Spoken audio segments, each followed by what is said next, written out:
Well, a few weeks ago, we heard from Variety about the woes of Marvel Studios and how they were likely to be turning to some classic heroes returning to kind of prop up the situation. Now, Chris Evans has chimed in and kind of given us an update on where he stands on it all and what he knows and what he doesn't. And it was surprisingly little. Let's dive in.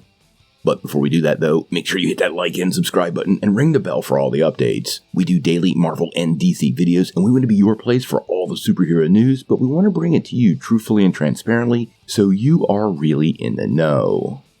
Well, over the last couple of weeks, there seems to be a bit of piling on when it comes to Marvel Studios, and one of the major reports came via Variety. Now, since then, that report has been pretty much picked apart by a lot of people. There were details in that made a lot of people really uncomfortable. There seemed to be some false blame thrown around, and lots of assertions that since then have been either debunked or put into new context. And now Chris Evans himself has chimed in and clarified it quite a bit. He's been making the rounds, and he did some interviews on The View, and was asked directly about the rumors and if he's gearing up to play Captain America once again. His response is pretty telling. He said, "You know, I always see those reports too, and it's news to me. I think every couple of months, someone says they're getting Downey and Hemsworth and Scarlett, and everyone's coming back. No one's spoken to me about it, and look, I would never say never, but I'm very protective. It's a very precious role to me, so it would have to be just right."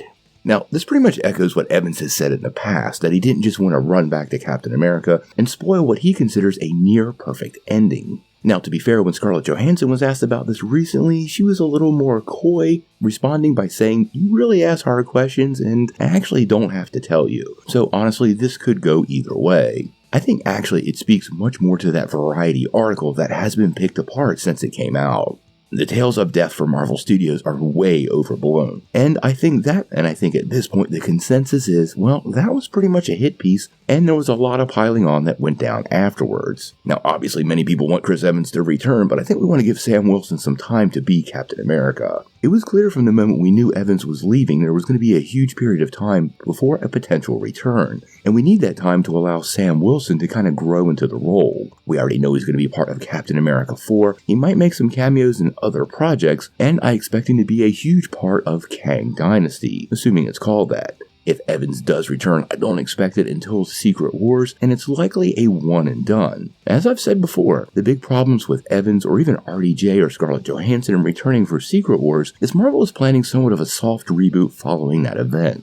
This would allow them to recast Tony Stark, Natasha Romanoff, or Steve Rogers, and put new faces on the roles and allow the whole franchise to move forward. I think if they tease everybody with these guys returning for Secret Wars, that actually makes that threshold for acceptance much higher, because fans will be once again refreshed with their favorite characters and the face they've come to love. Honestly, I love Chris Evans as Steve Rogers. I can't imagine anybody else ever playing it, and I would love to see him come back for Secret Wars, but I'm fully aware of the possible long-term implications, and that could be a problem. Obviously, we're going to follow everything Marvel Studios pretty closely, so make sure you hit that like and subscribe button so you get all the updates.